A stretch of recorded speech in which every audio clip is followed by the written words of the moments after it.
Shooting ஸ்பாட்ல அனைவர் முன்பும் சூப்பர் ஸ்டார் ரஜினிகாந்தை பார்த்து போடான்னு சொல்லிட்டாராம் குஷ்பு. அதை கேட்டு ரஜினி ரொம்பவே ஷாக்காக படக்குழுவோ பயங்கரமா ஷாக் ஆயிருக்காங்க. இப்படி ஒரு சம்பவம் நடந்ததை வெளியே சொன்னதே குஷ்பு தானா? என்ன என்ன இப்படி ஒரு சம்பவம் நடந்திருக்கு, இது உண்மையா இல்லையான்னு வாங்க வீடியோக்குள்ள போய் பார்க்கலாம்.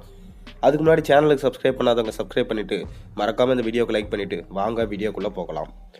அதாவது குழந்தை நட்சத்திரமா திரையுலகளுக்கு வந்தவர் குஷ்பு. வளர்ந்த பிறகு ஹீரோயினா ஆனாங்க.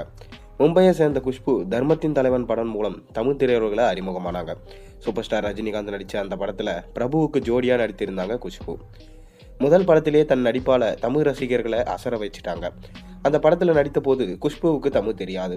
ஆனால் தற்போது அழகாக தமிழில் பேசுவதுடன் எழுதவும் செய்கிறாங்க.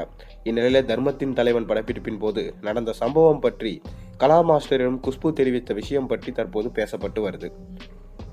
அதாவது ஷூட்டிங்கோட முதல் நாளில் அங்கிருந்தவர்கள் வாடா டேய் போடா டேய்னு பேசுவதை பார்த்துருக்காரு குஷ்பு. ஓ, வாடா போடானா மரியாதமான வார்த்தை என்று நினைத்து கொண்டுட்டாராம்.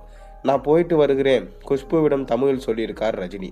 அதை கேட்ட குஷ்புவோ தமிழில் மரியாதையாக குட் பை சொல்வதாக நினைத்து கொண்டு போடான்னு சொல்லிவிட்டிருக்காரு. அதை கேட்ட ரஜினிகாந்த் ஒரு நிமிஷம் அப்படியே ஷாக் ஆயிட்டாராம். புது பொண்ணு ரஜினி சாரை போடான்னு சொல்லிடுச்சே.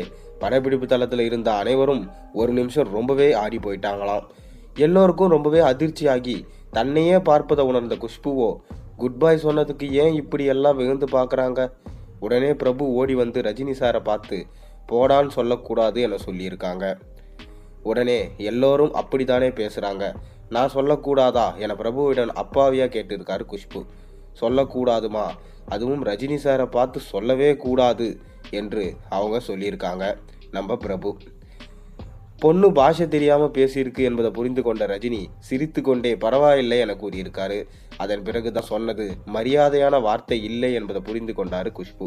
அந்த நேரத்தில் ரஜினி கூலாக நடந்து குஷ்புவை ரொம்பவே கவர்ந்து எடுத்திருக்காங்க. அதுக்கப்புறம் தான் ரஜினி நிறைய படங்களில் குஷ்பு கூட சேர்ந்து நடிச்சிருக்காங்க. ஆனால் குஷ்பு அதுக்கப்புறம் சரளமாக தமிழ் பேச ஆரம்பிச்சிட்டாங்க. இப்படி நடந்த விஷயம் சூப்பர் ஸ்டார் ரஜினிகாந்த் அவர்கள் அந்தளவுக்கு ஸ்போர்ட்டிவாக எடுத்துக்கிட்டு அனைவரும் எப்படி சொன்னாலும் சரி, எப்படி தாழ்ந்து பேசினாலும் சரி, எந்த விஷயத்திலையும் நான் மனம் தளர மாட்டேன். அனைவரும் என் நண்பர்கள், என் சகோதரிகள், சகோதரர்கள், அனைத்து மக்களும் தான் எனக்கு முக்கியம்னு சொல்லிட்டு ரஜினி இந்த விஷயத்தை சாதாரணமாக எடுத்துக்கிட்டாரு. நீங்கள் ரஜினி சேர்ந்த இந்த மிகப்பெரிய விஷயத்தை எப்படி பார்க்குறீங்கன்றதை மறக்காம கீழே கமெண்ட்டில் சொல்லுங்கள். மேலும் சேனலில் போகிற சப்ஸ்கிரைப் பண்ணுங்கள், லைக் பண்ணுங்கள், பெல் ஐக்கனை ப்ரெஸ் பண்ணுங்கள்.